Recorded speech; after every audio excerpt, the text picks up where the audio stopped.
प्रश्नावली 11.3 के बारे में कल चर्चा कर रहे थे। जहां से हमने छोड़ा है वहां से आज देखते हैं।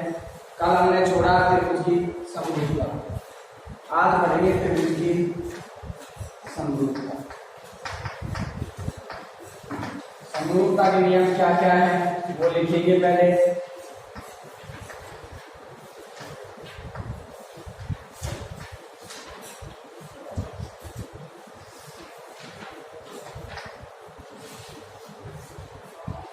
देखिए, त्रिभुज की समरूपता में कुछ नियम है, पहले उनको देख लेते हैं, उनके बारे में बता देते हैं। तो सबसे पहले हमारे पास समरूपता आती है ए समरूपता। ए समरूपता।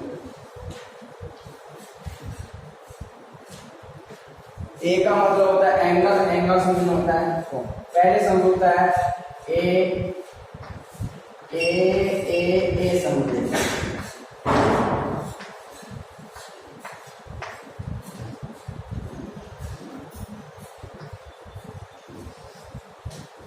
तो ए समरूपता होती क्या है?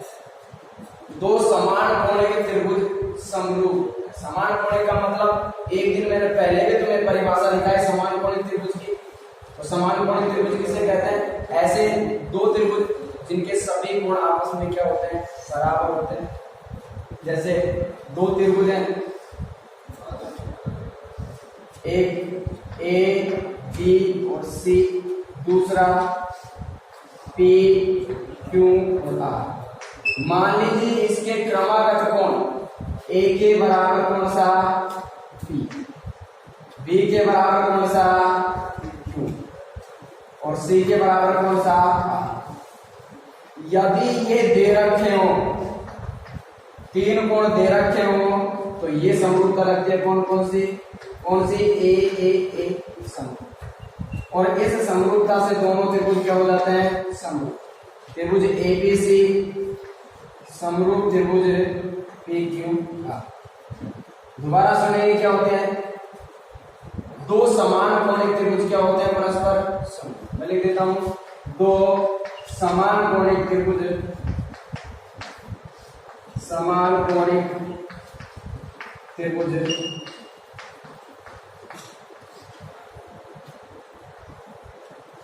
परस्पर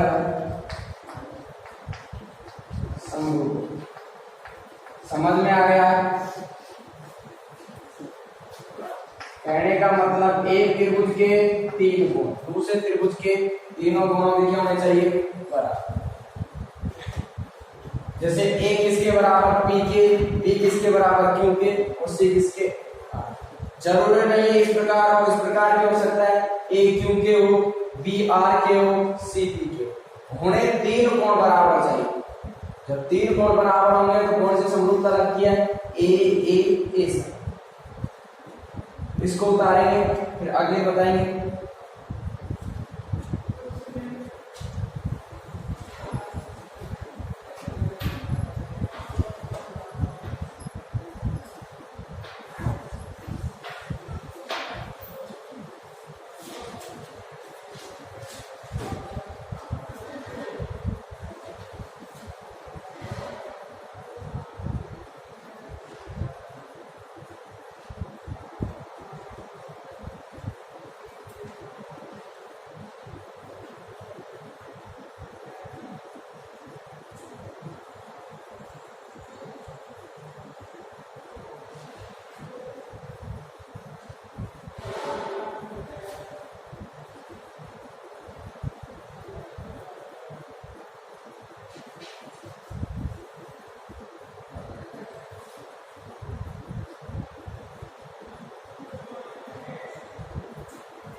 अगले समरूपता पढ़ेंगे हम केवल ए समरूप, इसी का पार्ट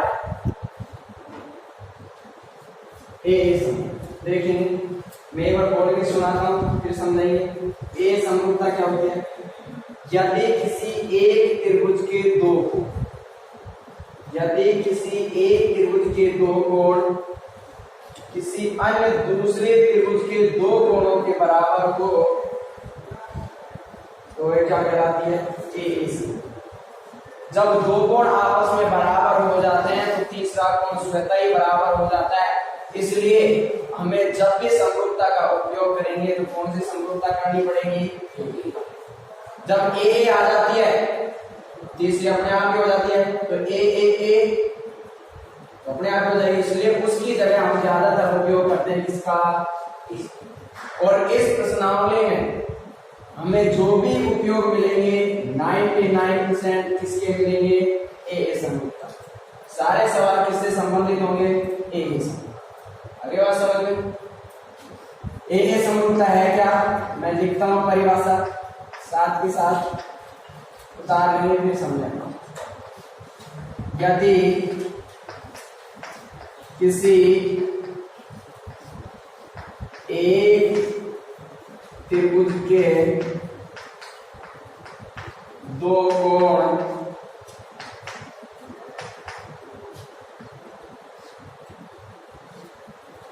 किसी दूसरे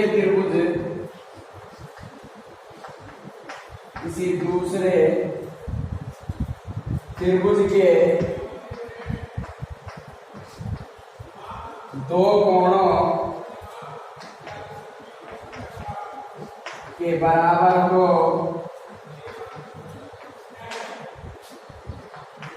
तो वे दोनों त्रिभुज परस्पर समरूप होते हैं। परस्पर क्या होते हैं बेटा? समरूप। देखिए चित्र के माध्यम से समझेंगे। मान लीजिए एक ये त्रिभुज है, ये ए बी और ये सी।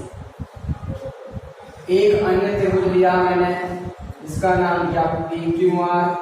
मान लीजिए इसका ये कोण 50 डिग्री है, इसका ये कोण 50 डिग्री है, इसका ये कोण 60 डिग्री है, इसका ये कोण 60 डिग्री। तो कोई दो त्रिभुज आपस में, जरूरी नहीं हो ऊपर का ऊपर के साथ हो, कोई से भी दो कोण, मान लीजिए इसका कौन सा लेंगे? ए। इसका ए 50 है तो इसका कौन सा है? इसका बी 60 है तो इसका कौन सा है? आ। दो कोण बराबर हो गए। जब दो कोण बराबर हो तो समरूपता कौन सी होती है? ए समरूपता। और ए समरूपता से हम दोनों त्रिभुजों को क्या लिख सकते हैं? त्रिभुज ए बी सी समरूप त्रिभुज पी क्यू आर। ज्यादातर सवाल हमारे इसी समरूपता से होंगे, 99% सवाल। इसको याद रखें। यदि एक त्रिभुज के दो कोण अन्य दूसरे त्रिभुज के दो कोणों के बराबर हो तो वो दोनों त्रिभुज क्या होते हैं बेटा? समरूप।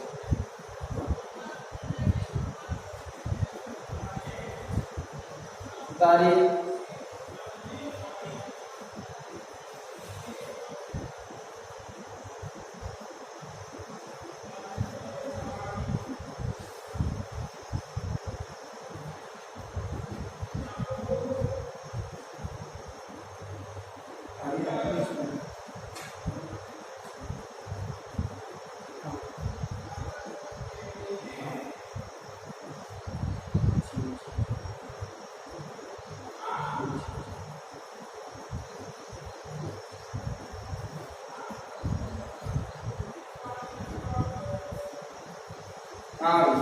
अगले समरूपता है हमारे पास एस एस एस।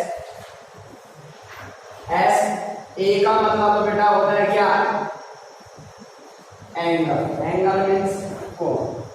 एस, अब एस का मतलब होता है क्या? साइड। और साइड मीन्स अब तक हमने कोण बराबर किए हैं। अब हमारी समरूपता आती है तीसरी, एस एस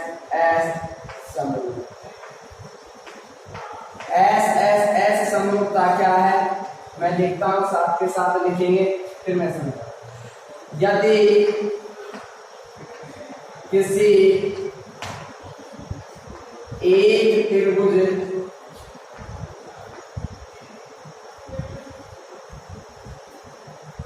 यदि किसी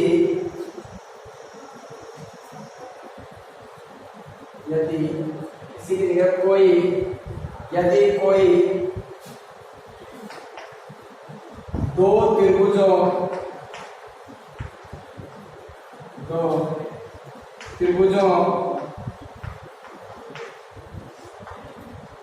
की संगत भुजाएं लिखा हूं, इसका मतलब कौन सी भुजाएं देंगे? तीनों भुजाएं। संगत भुजाएं, तीनों नहीं लिखा है, समझ जाएंगे। संगत भुजाएं लिखा है, इसका मतलब तीनों भुजाएं आएंगी। संगत भुजाएं समानुपाती हो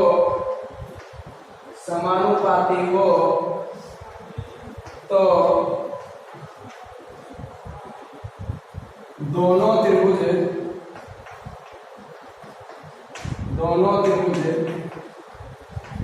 परस्पर समरूप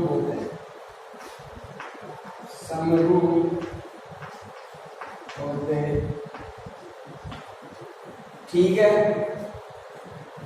देखेंगे।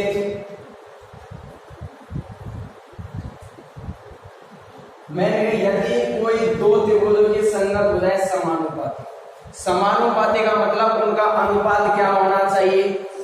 समान होना चाहिए, अर्थात बराबर। देखिए त्रिभुजों के माध्यम से समझते हैं। ये दो त्रिभुज है हमारे पास, इसका नाम है ए बी सी और दूसरे का नाम है डी ई, और नाम अपने अनुसार कुछ भी लिख सकते हैं। ये है डी ई, इसकी संगत भुजाएं क्या होनी चाहिए? समान। मान लीजिए ये 2 है, ये 4 है और ये क्या है? 6। ठीक है, यहाँ ये 2 है, ये 4 है और ये क्या है? 6। इस प्रकार से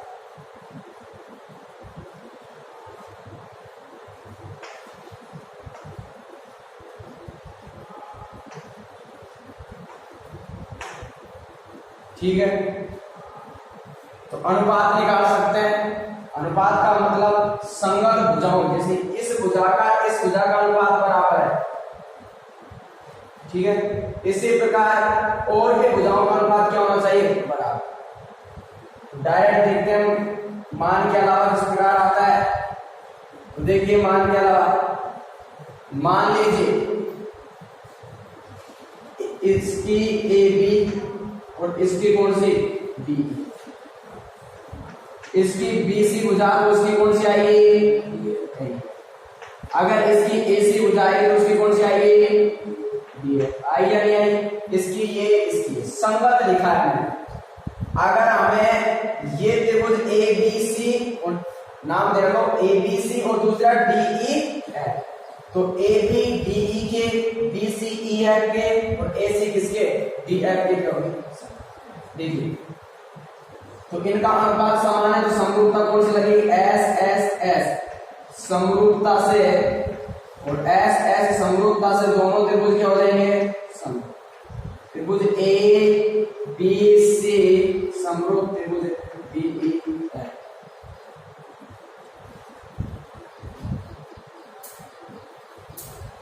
जैसे इसका मान 2, इसका 4, इसका 3, इसका 6, इसका 4, इसका, क्या इनका अनुपात समान है? क्या देखिए, इसका 2, इसका कितना?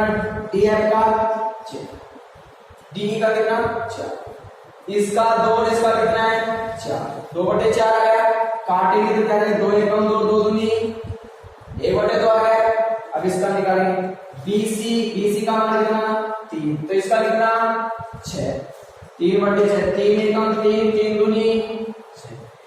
फिर इसी प्रकार इसका एसी का मान कितना? 4 और डीएफ का मान कितना? 8। काटेंगे 4 एकम 4, 4 दूनी 8। क्या तीनों मान समान आए?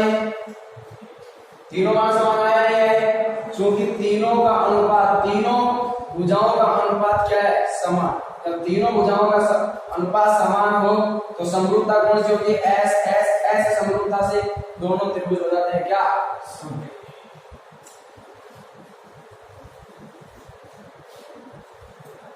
मिटा दें। अगला हमारे पास एस ए एस,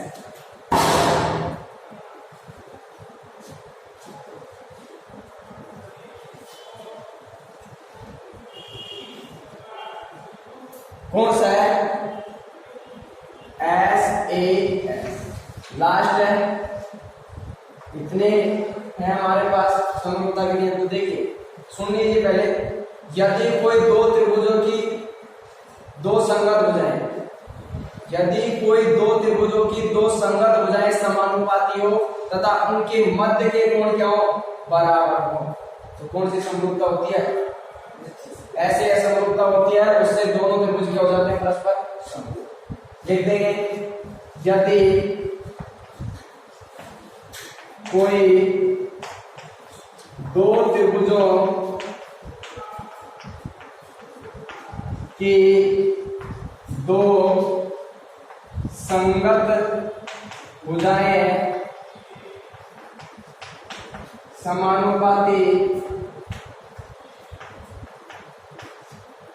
समानुपाती हो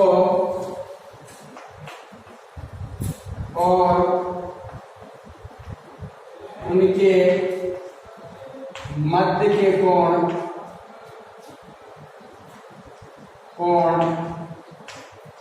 बराबर हो तो दोनों त्रिभुज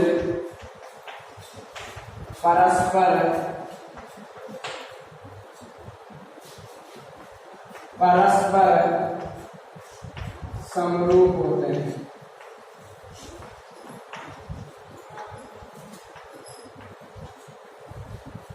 देखिए, यदि कोई दो त्रिभुज बना लेंगे, इसका नाम ए, इसका नाम बी, इसका नाम सी। पहले समझेंगे, एक त्रिभुज लिया मैंने डी ई एफ। कोई दो भुजाओं का अनुपात समान हो, मान लीजिए इसकी ए की भुजा लेंगे तो इसकी कौन सी ले लेंगे? डी। जरूरी नहीं है डी ए हो, ई एफ भी हो सकता है। क्या हो सकता है? E F. इसकी ये भुजा, इसकी ये भुजा, ठीक है। इसकी बीसी तो इसकी कौन सी आएगी? अब इसकी ये तो इसकी ये, अब इसकी ये तो इसकी ये, एफ भी लिखेंगे या डी एफ लिखेंगे। इनका अनुपात बराबर हो और इनके मध्य, तो इस त्रिभुज में भुजा कौन सी आई? ए बी और बी सी। ए बी और बी सी, इनके मध्य कौन सा कोण बना? बी। इसी प्रकार यहां कौन सी भुजा है? ई एफ और डी एफ, और इनके मध्य कौन सा बना? F D D F. बात एक ही एफ डी लिख सकते हैं। तो दो संगत भुजाएं बराबर हो गए, उनके मध्य का कोण बराबर हो गया, तो समरूपता कौन सी लगेगी? S A S. और एस ए एस समरूपता से दोनों त्रिभुज क्या हो जाएंगे? समरूप। त्रिभुज ए बी सी समरूप त्रिभुज डी ई एफ।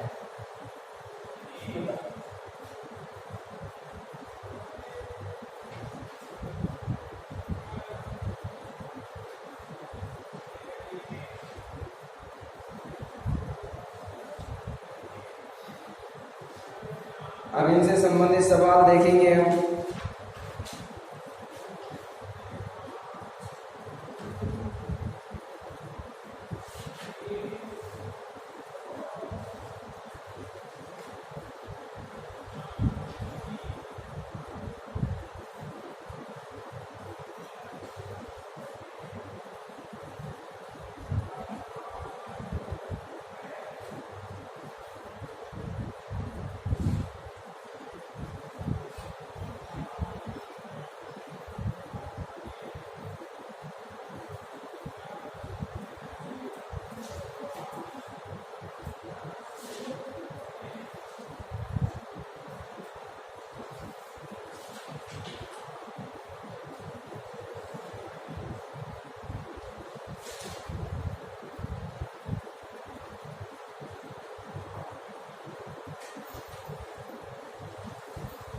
देखिए, इनसे संबंधित सवाल हम करते हैं।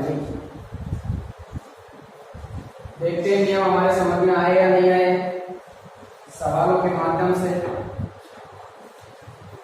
एक एग्जाम्पल दे रखा है, पहला एग्जाम्पल हमारे पास ये है, दो त्रिभुज दे रखे हैं इस प्रकार से।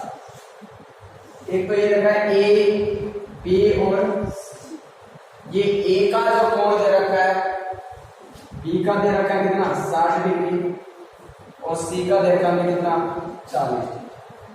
एक दूसरा त्रिभुज और है जिसका भी हमें नाम दिया गया है क्या, पी क्यू आर। अब ये कितना दे रखा है 60 डिग्री और ये दे रखा है कितना 60। हमें ये बताना है कि त्रिभुजों के कौन से युग्म समरूप है, त्रिभुज के कौन से युग्म समरूप है। तो देखिए त्रिभुज एक तो एबीसी है हमारे पास, दूसरा त्रिभुज कौन सा है P। अभी तो नाम ये लिख लेते हैं। देखिए कभी कभार हम नाम मन से लिख लेते हैं ना त्रिभुज में, जब भी हल करते हैं नाम अपने अनुसार कुछ भी लिखते हैं, लेकिन जब हमें इसका कोई ज्ञान नहीं होता कि त्रिभुज का नाम कौन सा ले, उसके लिए हमें समरूपता आनी चाहिए। देखिए वास्तव में तो हमको पता नहीं है कौन कौन से त्रिभुज समरूप, नाम कैसे आएंगे किस प्रकार से, लेकिन हमने शुरू में लिख लिया जैसा दिखाई दे रहा है एबीसी और पी क्यू आर। अब जब हम इनको समरूप करेंगे तो हमें पता चल जाएगा नाम इनका किस प्रकार लिखा जाना चाहिए। तो देखिए इसका ए कोण दे रखा है क्या, नहीं, कौन सा दे रखा है बी दे रखा है क्या, और बी इसके कोण से बराबर के कोण के बराबर है पी के, इसके बराबर है पी। फिर क्योंकि इनका मान कितना दे रखा है 60, इसका सी कोण कौन से कोण के बराबर है आर के बराबर है या नहीं है, इनका मान दे रखा है कितना 60। जब दो कोण बराबर हो तो कौन सी समरूपता लगती है, अभी लिखा है जब दो कोण बराबर हो तो समरूपता आती है ए समरूपता से और ए समरूपता से। अब लिखेंगे त्रिभुजों का नाम।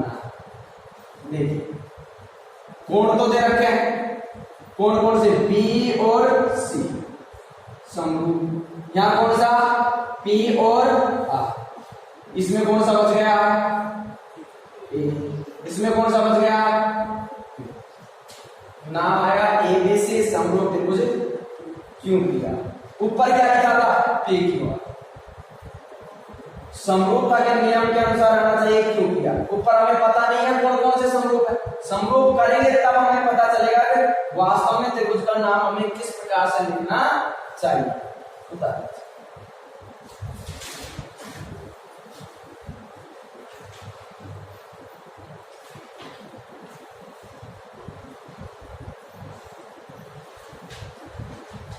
देखिए अब इसको दूसरा देख सकते हैं किस प्रकार, देखिए थोड़ा सा एक बार देखिए फिर दोबारा बता। जैसे मैंने लिखा था बी सी और यहाँ आया था पी आर, जब मैंने ए आगे लगाया यहाँ भी क्यों आगे लगाया, अगर ए को पीछे लगाएंगे तो क्यों को यहाँ पीछे लगाएंगे, आगे बात समझ। ए को यहाँ आगे लगाया तो यहाँ भी क्यों आगे आएगा, अगर ए को यहाँ पीछे लगाएंगे तो क्यों भी यहाँ कहाँ आएगा पीछे, आगे बात समझ। ये लिख देंगे ये लिख देंगे दोनों से, आगे बात समझ। कहने का मतलब ये है जहां से शुरुआत करेंगे उसी पर, जैसे यहाँ कोण बी से शुरू है तो बी से शुरू कर दिया, बी फिर कहा गए सी, बचा है लास्ट उस पर चल जाएंगे। अब यहाँ शुरू किससे किया है पी से, कहां जाएंगे आर और फिर कहा आएंगे पी आर। इस प्रकार से हम नाम। एक सवाल मैं तुम्हें देता हूं, तुम खुद उनका नाम बताएंगे, एक बार बता दें।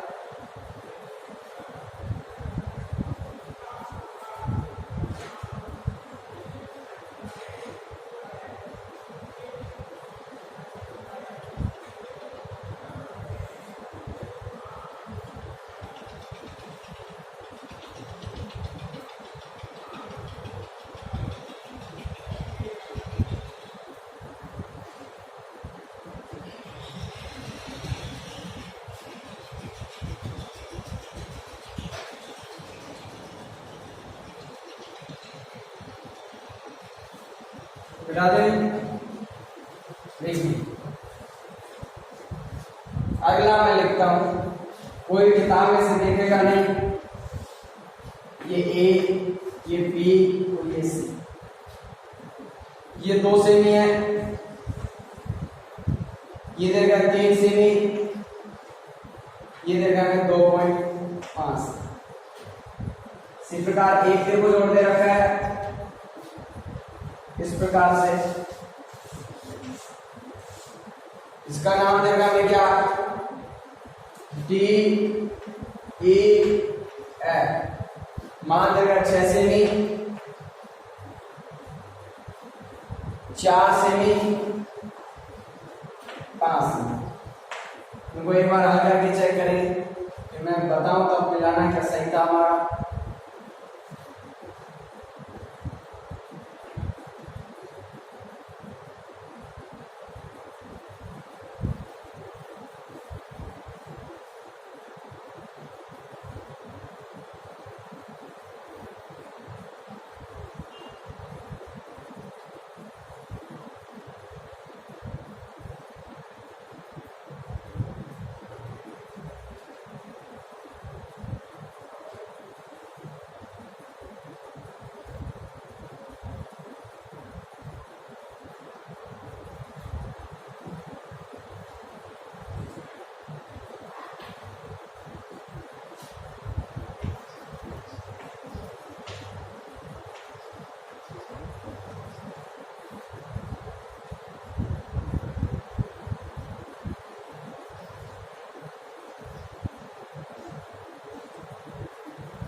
देखिए बढ़िया देखिए, इसका एक भी मान भाग देके चेक कर ले, 2 का भाग इसमें देंगे 2 बार चल जाएगा, 2 बार गया नहीं गया, इसका भाग इसमें देंगे तो ये भी 2 बार जाएगा, इसका भाग इसमें देंगे तो इसमें 2 बार जाएगा।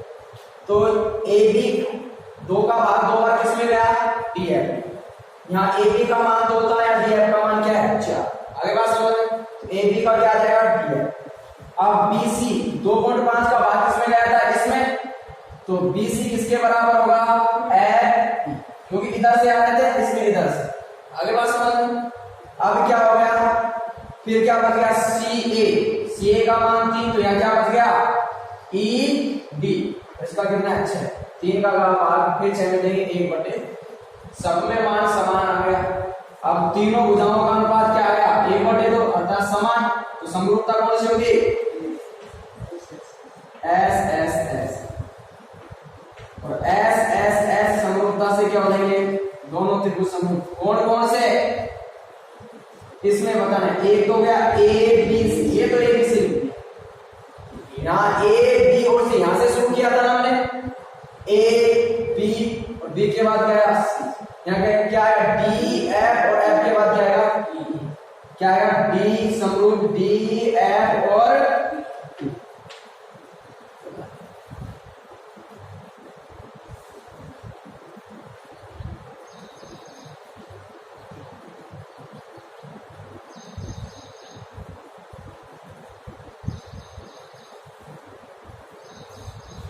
किताब में थोड़ी सी मिस्टेक दे रखी है, उसको सही कर लेंगे।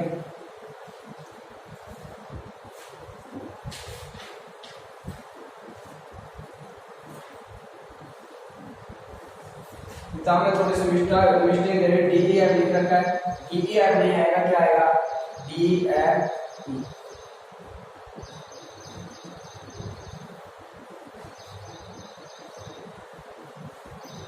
इस प्रकार एक प्रश्न और हम करते हैं, अगला एग्जाम्पल करते हैं दूसरा। समरूपता को समझने का प्रयास कर रहे हैं अभी हम, हो सकता है इनमें से 1 नंबर का प्रश्न आ जाए।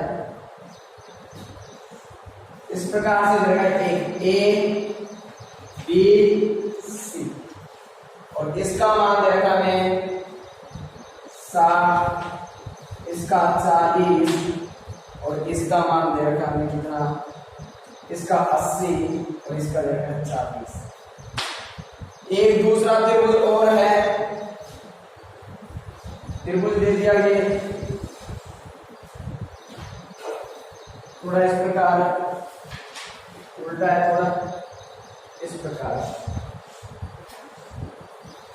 और इसका नाम दे रखा है डी ई और एफ। हमें प्रश्न में दे रखा है त्रिभुज ए बी सी समरूप त्रिभुज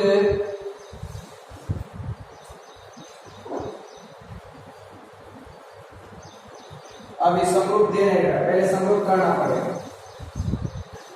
देखिए ये दे रखा है 3 सेमी, ये दे रखा है 6 सेमी,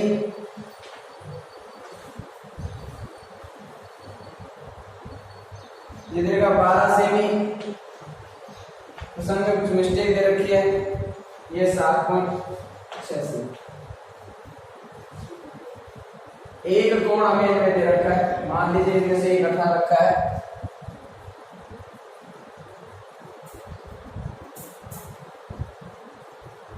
ये नहीं दे रखा है एक तो ये, और इनमें से एक कोण हमें दे रखा है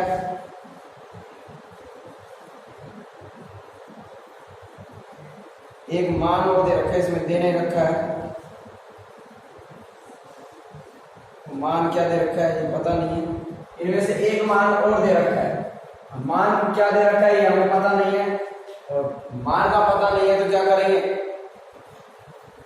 लिख लेंगे अपने हिसाब से, ये 5 लिख देंगे, ये कितना लिख देंगे 10। अब इनको बोलिए, पहले हमें इसमें याद क्या करें, इनकी तुलना करके हमें कोण ई एफ और डी याद करना है, ये कोण याद करना है।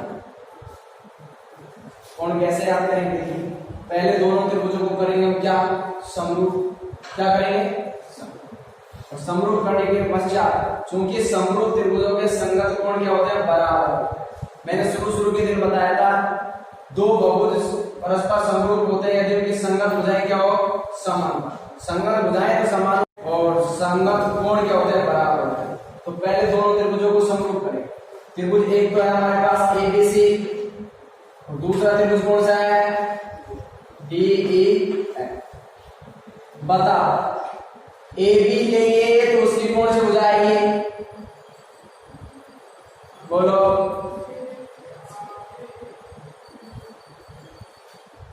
ये 3.8 है, 3 न देखे 3.8 है, 3.8 किसमें भाग जाएगा, 7.6 में, तो आ जाएगा ए बी, इसमें क्या आएगा डी है, क्योंकि इसका भाग इसमें देंगे 2 बार हो जाएगा। मान लीजिए इसकी भुजा BC लेते हैं तो इसकी कौन सी आएगी, एफ आएगा या एफ ही आएगा, भाई हम इधर से चल रहे हैं बी पर रुके तो बी से शुरू कर, BC BC, यहां से गए हम डी एफ से शुरू करेंगे ना, क्या आएगा एफ डी, फिर कौन सी बच गई, इसकी सी ए लेंगे तो इसकी कौन सी आएगी ई डी। जब तीनों हो जाए इनका अनुपात क्या आएगा, भाग देंगे, देखो 2 बार, 6 का 12 में 2 बार, 5 का 10 में 1/2, तीनों हो जाए समानुपाती आ गई, समरूपता कौन सी आ जाएगी, एस एस एस समरूपता से, और एस एस समरूपता से दोनों त्रिभुज क्या हो जाएंगे, समरूप। त्रिभुज ए बी सी समरूप त्रिभुज, बता कौन सा आएगा, डी एफ, एफ के बाद में क्या है ई, त्रिभुज आएगा डी एफ ई। और समरूप त्रिभुजों के संगत कोण बराबर होते हैं, इसलिए ए का मान बराबर होगा किसके, डी के, बी का मान बराबर होगा किसके, एफ के, और सी का मान बराबर होगा किसके, डी के। तो बोलो इसमें बी का मान दे रखा है, बी का मान कितना दे रखा है 7, तो एफ का मान भी कितना हो गया 7। फिर दे रखा है सी का मान 40, तो इसमें ए का मान कितना हो गया? 2 मान आ गए हमारे पास किस किस के? ई के और एफ के। ए का मान आ गया कितना? 40। ए का मान कितना आया? 40। एफ का मान कितना आया? अब बच गया कौन सा? डी। तो त्रिभुज हमारे पास है डीई है। 2 कोण हमें दे रखे हैं, तीसरा निकाल सकते हैं क्योंकि त्रिभुज के तीनों कोणों का योग कितना होता है? 180। तीनों कोणों को जोड़ देंगे, 80 कोण डी ई और एन, तीनों कोणों का योग 180। डी का मान याद करना है, ई का मान 40 आ गया, एफ का मान 60 बराबर 180। कोण डी दोनों को जोड़ेंगे कितने हो जाएंगे? 100 बराबर 180। डी का मान निकालेंगे, 100 का पक्षांतर कर देंगे, दूसरे पक्ष में जाएगा, चिन्ह परिवर्तित हो जाएगा और घटाएंगे तो कितना बच जाएगा? इस प्रकार से हमें तीनों कोणों के मान प्राप्त।